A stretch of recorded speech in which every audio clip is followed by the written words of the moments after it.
Hi everyone, welcome back to our channel. ముందుగా మీ అందరికీ నాగుల చవితి శుభాకాంక్షలు. ఈరోజు మేము మా ఇంటి దగ్గర ఉన్న నాగేంద్ర స్వామి గుడికి వెళ్ళామండి.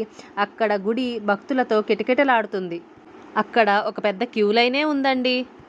మన పురాణాల ప్రకారం పాములు అంటే జంతువులు కాదు, అవి నాగవంశానికి చెందిన దేవతలు.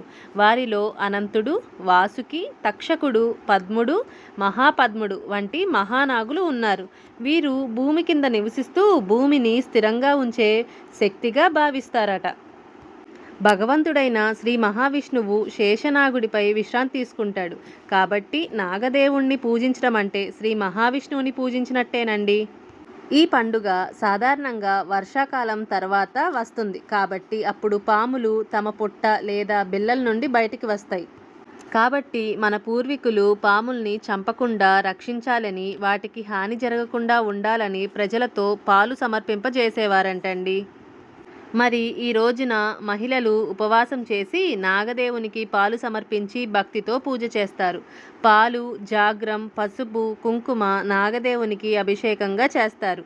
పుట్ట దగ్గర లేకపోయినా లేదా మనం పుట్ట దగ్గరికి వెళ్ళలేకపోయినా ఏం బాధపడకుండా చెట్టు కింద చక్కగా గుంత తవ్వి పాలు పోసి పూజ చేస్తే నాగదేవునికి పూజ చేసినట్టేనండి. మరి ఈరోజు పాము పుట్టను నాగదేవాలయంగా భావించి భక్తితో పూజ చేస్తారు. మరి అలా పూజించిన తర్వాత పుట్టమన్నుని ప్రసాదంగా ఇంటికి తీసుకొచ్చి ఆ మన్నుని చెవికి పట్టుకోవడం వలన చెవి నొప్పి లేదా చెవిపోటు రాదని మా నమ్మకం. ప్రకృతి పట్ల కృతజ్ఞత, భక్తి, జీవరాశుల పట్ల దయ చూపించడమే నాగుల చవితి యొక్క మూలార్థం అండి. మరి ఈరోజు నాగుల చవితి మీరందరూ ఎలా సెలబ్రేట్ చేసుకున్నారు? మీకు ఇంకేమైనా విశేషాలు తెలిస్తే నాకు కామెంట్ చేయండి.